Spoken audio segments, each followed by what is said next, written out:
I was diagnosed with malignant melanoma. At that point, he gave me 3 to 6 months to live. 10 months on the diet, I had my first scan, and I was clear, and I've been clear since. Over the years, I've come to learn that when something doesn't make sense, if you follow the money, you'll usually find the answer.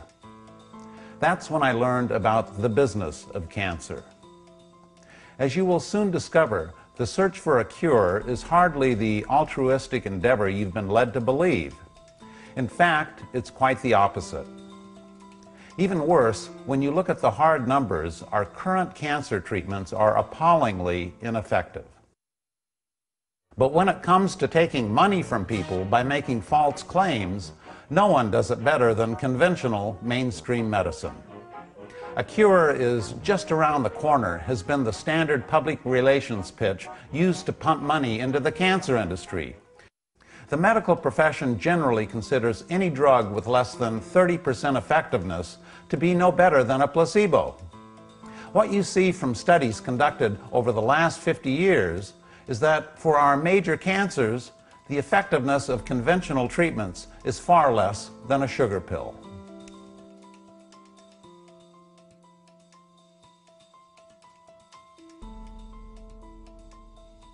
The first thing people have to realize, and I deal with a lot of cancer patients, is this is a slow-growing disease.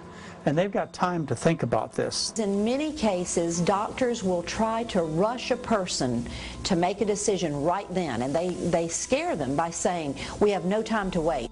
That I needed to immediately do chemotherapy, radiation, and then a bone marrow transplant. And that they were also going to do a double mastectomy just in case I ended up with breast cancer. The tumor becomes resistant and actually turns this chemical poison into food.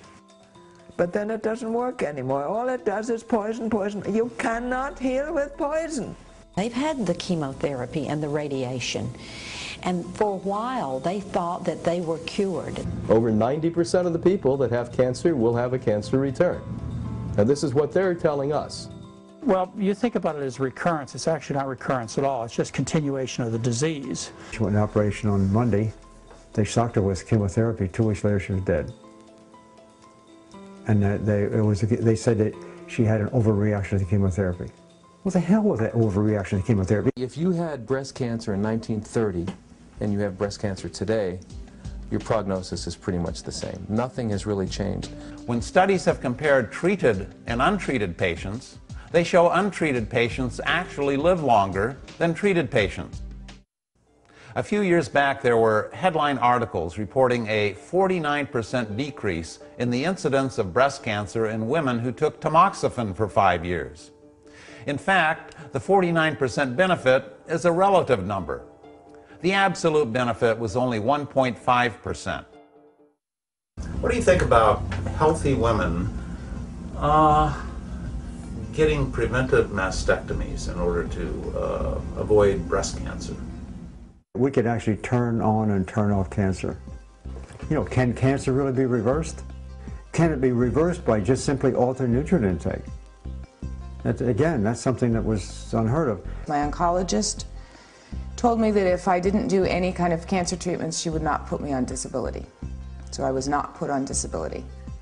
And within 6 days, after being in bed for 9 months, after 6 days I was able to get up.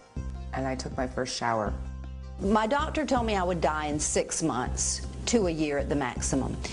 The lump that was in my breast was about the size of $0.50.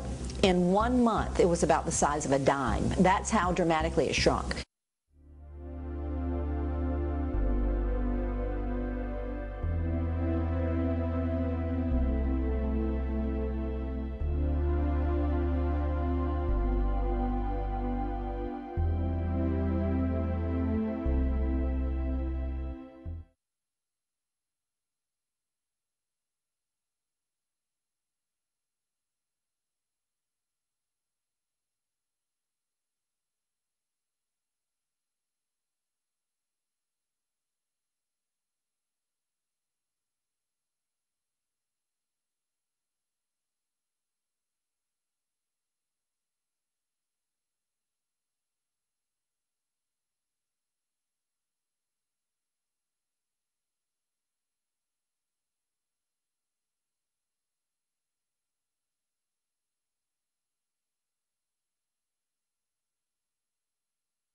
you.